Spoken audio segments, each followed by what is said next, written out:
మిత్రులందరికీ నమస్కారం అండి. ఓం శ్రీ మాత్రే నమః. వసంత పంచమి రోజున సరస్వతి అమ్మ పూజ చేసుకున్నానండి. అమ్మకు తెల్లని పూలు ఇష్టమని తెల్లని పూలమాల అల్లి అలంకరించాను. అమ్మ పటం తీసుకొని కుంకుమ గంధము బొట్లు పెట్టి మాల అలంకరించానండి. వీడియో మొత్తం చూసాక వీడియో నచ్చినట్లయితే ఒక లైక్ వేసుకోండి, షేర్ చేయండి, ఛానల్ను తప్పకుండా సబ్స్క్రైబ్ చేసుకోండి. నా దగ్గర అమ్మ విగ్రహం ఉందండి. అమ్మ విగ్రహాన్ని తీసుకొని పటం ముందు పెట్టాను. ఆ తర్వాత ఆదిదేవుడైన ఆ గణపతిని తీసుకొని గణపతికి కుంకుమ గంధం బుట్లు పెట్టి ఆ గణపయ్యను అమ్మ పటం ముందు ప్రతిష్ఠించాను. ఆ తర్వాత దీపపు కుందులు తీసుకొని వాటిలో నువ్వుల నూనె పోసి పెట్టాను. ఇంకా పిండి దీపాలు తయారు చేసుకున్నానండి. పిండి దీపాలలో ఆవు నెయ్యి పోసి రెడీగా పెట్టుకున్నాను. ఇక గణపతి పూజ చేసుకున్నాను. గణపతి అష్టోత్తరం చదువుకున్నాను. గణపతి అష్టోత్తరం చదువుకోవడానికి వీలు కాకపోతే ఓం గం గణపతియే నమః అని 3 సార్లు గాని 11 సార్లు గాని అని కూడా అనుకుంటూ గణపతి నామస్మరణ చేసుకోవచ్చు. ఇక దీపాలు ఏకహారతితో వెలిగించాను. ఇక అమ్మకు ధూపము అగరబత్తులు వెలిగించాను. ఇక అమ్మకు తెల్లని అంటే చాలా ఇష్టం కనుక పాలతో అభిషేకం చేసుకున్నాను. నా చెయ్యి అడ్డుగా ఉంది. అభిషేకం చేసే సమయంలో అమ్మ కనిపించడం లేదు, ఏమీ అనుకోవద్దండి. అమ్మకు పాలతో అభిషేకం చేసి అమ్మకు హారతి ఇచ్చాను. అమ్మకు హారతి చూపించి అభిషేకం చేసిన పాలను ఒక గిన్నెలో తీసుకున్నాను. ఆ తర్వాత అభిషేకం చేసిన పాలను ఇంటిలో ఉన్న వారంతా స్వీకరించవచ్చు.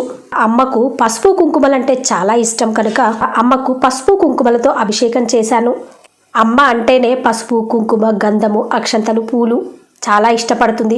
అందుకే పసుపుతో అభిషేకం చేశాను. ఆ తర్వాత కుంకుమతో అభిషేకం చేశాను, గంధంతో అభిషేకం చేశాను. ఇక అమ్మకు హారతి ఇచ్చి హారతి చూపించాను.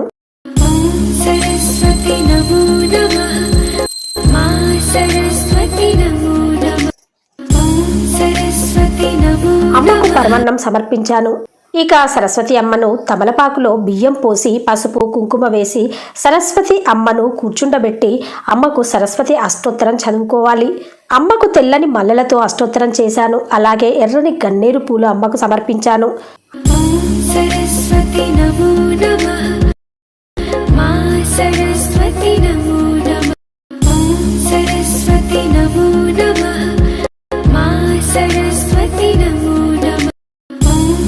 అమ్మ పటానికి మాల ఉండటం లేదు. మరొక్కసారి ఆ మాలను సెట్ చేసుకున్నాను. ఇక మా పాప ట్యాబు, నా పుస్తకము, మా వారిది పుస్తకము, ఇంకా కొన్ని పేపర్లు అమ్మ దగ్గర పూజలో పెట్టి అమ్మను వేడుకున్నాను. ఆవు నెయ్యి పోసిన పిండి దీపాలను వెలిగించాను. నాకు నా కుటుంబానికి జ్ఞానాన్ని ప్రసాదించు తల్లి. ఎలాంటి ఆటంకాలు రాకుండా ఎవరి పనిలో వాళ్ళు ప్రావీణ్యం సంపాదించుకోవాలి తల్లి అంటూ అమ్మకు హారతి ఇచ్చి అమ్మను వేడుకున్నాను.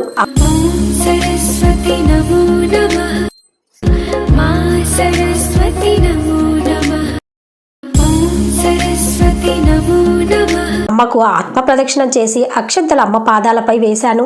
అమ్మను ఒకసారి కళ్ళారా చూసుకున్నాను.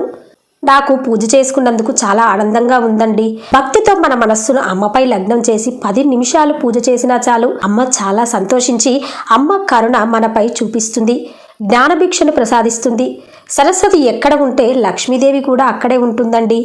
చదువురాని వాళ్లకు డబ్బు ఉంటే ఆ డబ్బు ఎవరు దొంగిలిస్తారో, ఎవరు దొంగలెక్కలు చెప్పి తన దగ్గర నుండి దోచుకుంటారో అన్న భయం ఉంటుంది కదండి. అదే సరస్వతీదేవి అనుగ్రహం వల్ల లెక్కలు వస్తే అలాంటి భయం ఏమీ ఉండదు. ఎవరి మీద ఆధారపడాల్సిన అవసరము ఉండదు. అందుకే సరస్వతి ఎక్కడ ఉంటే అక్కడ లక్ష్మీదేవి కూడా నిలబడుతుంది. ఇక ఆదిదేవుడు గణపతిని ఏ పూజలో అయినా మొదటిగా పూజ చేసుకోవాల్సిందే. మిత్రులందరికీ మరొక్కసారి మనందరిపై ఆ సరస్వతి అమ్మవారి ఆశీస్సులు ఉండాలని మనసారా కోరుకుంటూ ఉంటానండి. ఓకే ఫ్రెండ్స్, మీకు కనుక ఈ వీడియో నచ్చినట్లయితే ఒక లైక్ వేసుకోండి, షేర్ చేయండి, ఛానల్ని తప్పకుండా సబ్స్క్రైబ్ చేసుకోండి. అలాగే మరవకుండా బెల్ బటన్ యాక్టివేట్ చేసుకోండి ఫ్రెండ్స్. అప్పుడే నేను చేసే ప్రతి ఒక్క లేటెస్ట్ వీడియో మీ మొబైల్కి నోటిఫికేషన్ రూపంలో చేరుతుంది. ఉంటానండి.